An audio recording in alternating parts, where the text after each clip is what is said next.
اے خدا، ہم نے اپنے کانوں سے سنا، ہمارے باپ دادا نے ہم سے بیان کیا کہ تو نے ان کے دنوں میں قدیم زمانہ میں کیا کیا کام کیے۔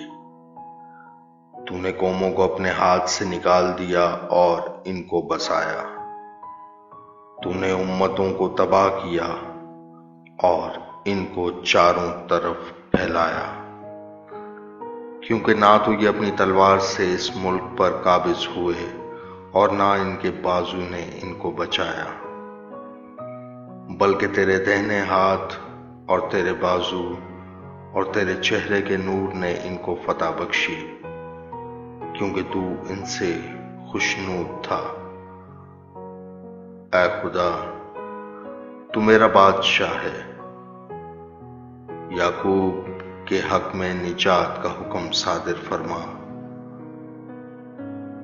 تیری بدولت ہم اپنے مخالفوں کو گرا دیں گے، تیرے نام سے ہم اپنے خلاف اٹھنے والوں کو پامال کریں گے، کیونکہ نہ تو میں اپنی کمان پر بھروسہ کروں گا اور نہ میری تلوار مجھے بچائے گی، لیکن تو نے ہم کو ہمارے مخالفوں سے بچایا ہے اور ہم سے عداوت رکھنے والوں کو شرمندہ کیا۔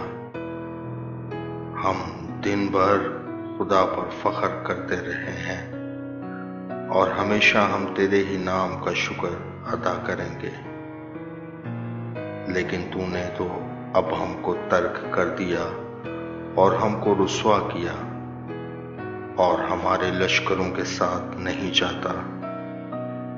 تو ہم کو مخالف کے آگے پسپا کرتا ہے اور ہم سے عداوت رکھنے والے لوٹ مار کرتے ہیں۔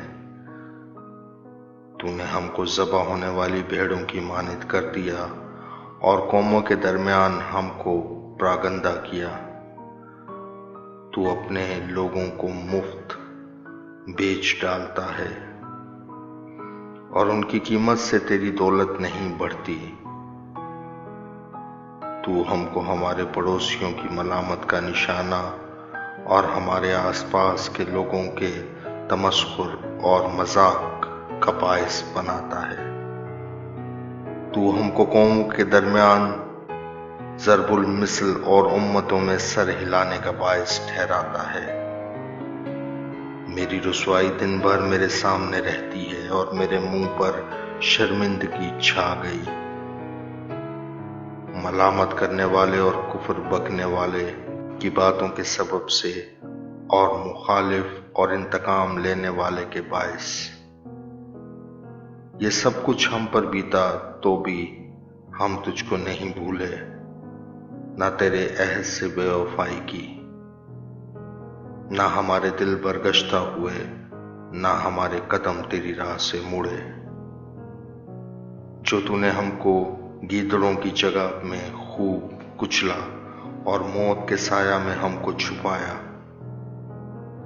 اگر ہم اپنے خدا کے نام کو بھولے یا ہم نے کسی اجنبی معبود کے آگے اپنے ہاتھ پھیلائے ہوں،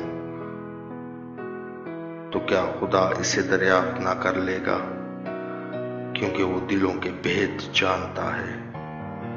بلکہ ہم تو دن بھر تیری ہی خاطر جان سے مارے جاتے ہیں اور گویا ذبح ہونے والی بھیڑیں سمجھے جاتے ہیں۔ اے خداوند، جاگ، تو کیوں سوتا ہے؟ اٹھ، ہمیشہ کے لیے ہم کو ترک نہ کر۔ تو اپنا منہ کیوں چھپاتا ہے اور ہماری مصیبت اور مظلومی کو بھولتا ہے؟ کیونکہ ہماری جان خاک میں مل گئی، ہمارا جسم مٹی ہو گیا۔ ہماری مدد کے لیے اٹھ اور اپنی شفقت کی خاطر ہمارا فدیہ دے۔ آمین۔